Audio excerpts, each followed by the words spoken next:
Tas, kur es Jurim piekrītu, tas, kur es redzu arī varbūt šīs iniciatīvas uzdevumu, ka viņi ir jāpārtulko. Dažiem cilvēkiem. Ja mēs gribam, lai viņi saprot vairāk, viņš ir pēdiņās jātulko. Jo, manuprāt, šobrīd Rainis ļoti lielā mērā ir daudz atsevišķu elites cilvēku foršu trauks, no kuru pasmelties, bet viņš tev ir taisnība. Viņš nav daudziem cilvēkiem. Kā tas ir jāpārtulko? Tieši tā jāpārtulko latviski. Lai pēdiņās jāpārtulko. Jā, tas ir tie paši varianti, kas tagad ārzemēs tiek radīta vieglā literatūra.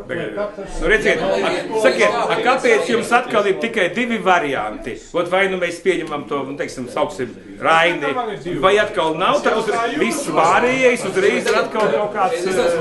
Mums sataisīts kapijas un tējas mums arī jāizmanto. Mans rezumējums, Rozenkungs, bērnu dēļ esmu sauc par roku, protams, bet grūti uzreiz tā iebraukt citā.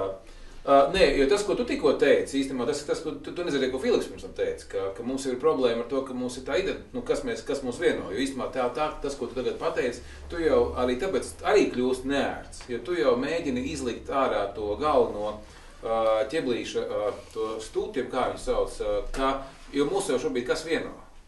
Sāpe, kas ir galvenais vienojošais nācijas elements. Un tad citas stāsts, ka mums jāpārveido to, jo lai mums jāizsniedz ārā un jāveido jaunu. Bet, Filips, tu paliec citsā. Bet vēlreiz, tas, kas bija šodienas uzdevums, bija ieskicēt to, ka punkts pirmais. Es pilnīgi piekrītu tam, kas ir iepriekš teicis, ka ne jau pirmie, ne šie, ne pārējie cilvēki pirmie, kas izskatē par Raini politikā. Viņš, paldies Dievam, ir pat pietiekami daudz izdarījis, lai tas turpinātos. Uzdevums, kas varbūt šobrīd ir mūsu uzdevums, ir paprovēt to diskusiju ar resursiem, kas ir mūsu rīcībā. Nezinu, man ar saviem rakstiem, jums ar saviem komentāriem, citā veidā paprovēt to, viņu aktualizēt vēlreiz no jauna. Varbūt ielikt viņu citādi dienas kārtībā, jo šobrīd viņš ir tādā vairāk pētītāju un literatūras pat pētītāju vairāk rūpes lokā nekā šī bijuši politiķu rūpe lokā. Manuprāt, būtu forši, ja reizi mēnesī, reizi divos būtu diskusija, vienalga, vai tā ir klātienē, ja tā tikpat labi ir, nezinu, Ines uzraksta kārtējo sadaļu darbam, kurš tiek nopulcēts, ap kur notiek virtuāla diskusija, kas, kā es viņu aptuveni teiktu tā, ka Rainis par to būtu teicis sekojoši.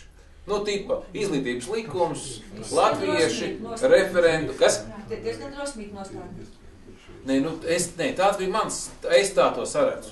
Jo, kā es vēlreiz saku, es neredzu, vēlreiz atkārtošos no tāda rezumējoša, es neredzu šobrīd spēcīgāku Latvijas personību, kā to varētu izdarīt.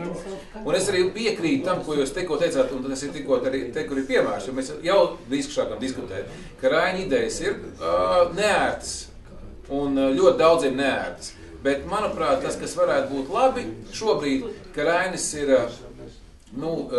būdams kapā un ar pieminekļiem, viņš jau ir uzbūvēts kā tēls, kurš netrauc.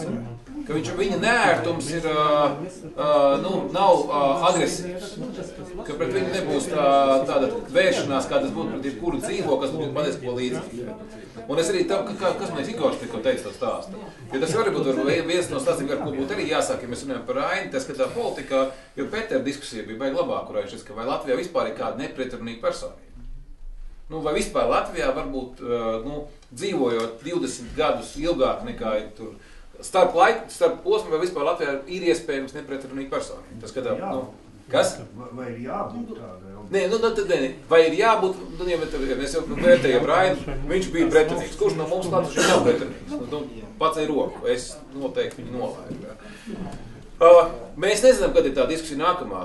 Mēs zinām to, ka droši vien, ka mēs izmantojot to Rainim LV, kas tika šodien palaista, ka tad tur būs tie, saliksim kopā kaut kādus viedokļus, kas jau ir bijuši. Tā būs vieta, kur mēs arī saliksim kopā visu, kas jau līdz šim ir publicēts. Es vērsīšos droši vien pie caur Jāni, kā savādāk pie zinātājiem Raini, kur var dabūt tās pašas, varbūt vēstuļu tekstus un tādas, kurus vienkārši pamazām dozēti. Viņas laist ārā, kāpēc dozēti, tāpēc, lai varbūt uz katru to notikumu radīt kaut kā notikumu, lai nevis visu vienā lielā blāķī, jo tad atkal te būs vēl viena kopotie raksti, kurus neizlasīs, bet pa vienam, pa diviem tā lēnītēm. Kas? Pa teikumiem, jā. Tā, man 2 teikumiem. Twitter formātā. Twitter formātā, jā. Pat jā, Twitter vienkārši lēnām pa vienam laist viņus iekšā, un tad ap viņiem audzēt diskusiju. Vai laika pa laikam būs tēma, par kuru tas jau droši no Jāņa atkarīgs, vai mēs spēsim sarīkot arī plašākus, lielākus, varbūt pie tevis fakultātē tā skaitā, kur, tā būtu laba vieta, kur to... Es tikai papildu, pavisam nobeidzot, gribu tiešām pateikt paldies Raina Aspāzijas muzejam par šo telpu, tā bija dziļi simboliski šī pirmā tikšanās šeit. Mēs, protams, varējām viņu uztaisīt kaut kādā muzejā, citur kaut kur, jeb arī kādā viesnīcā, es nezinu, kur vēl, ja. Bet šis mīlīgās telpas, šis dzīvoklis bija speciāli mums pirmajā šajā tikšanās sarunāts. Un es šeit vismaz 12 saskaitīju tēmas, kas šeit kristalizējās. Pierakstījis esmu, tā kā es domāju, ka kādu no nākošajām diskusijām mēs vairs tik plašā lokā nediskutēsim, bet mēs paņemsim tādu drusku lielāku fokusu tieši uz kādu vienu konkrētu no lietām. Bet es uzskatu, ka šī diskusija ļoti izdevusies un man tiešām ļoti patika dzirdēt šos argumentus un šīs karstās runas un šos tiešām secinājumus, no kuriem tas galvenais vismaz priekš manis ir tas, ka tiešām mēs esam nācija, kas slimo ar lielu pašapziņas trūkumu, ja, un mums tas tiešām vajadzētu kaut kādā veidā mainīt. Un es domāju, ka Rainis ir tas tēls arī, kas varētu mums palīdzēt kaut kādā veidā arī saprast, ko viņš darīja tajā laikā, ko mēs varam no viņa mācīties šodienas acīm skatoties uz to visu. Un es domāju, ka šīs diskusijas mēs katrā ziņā, kā Kristiāns teica, mēs mēģināsim meklēt resursus, lai mēs to varētu turpināt, bet es tiešām būtu optimistisks un es teiktu, ka mēs ceram vismaz lielu daļu no jums atkal satikt janvārī, kad mēs rīkosim varbūt nākošo diskusiju par kādu vairāk konkrētu tēmu, par ko mēs iepriekš arī jūs informēsim. Vēlreiz liels paldies jums visiem, un tagad muzeja saimnieks mūs aicina uz tēju kafiju, ja? Un uz tikšanos janvārim un visiem laimīgu un veiksmīgu jauno gadu. Paldies jums!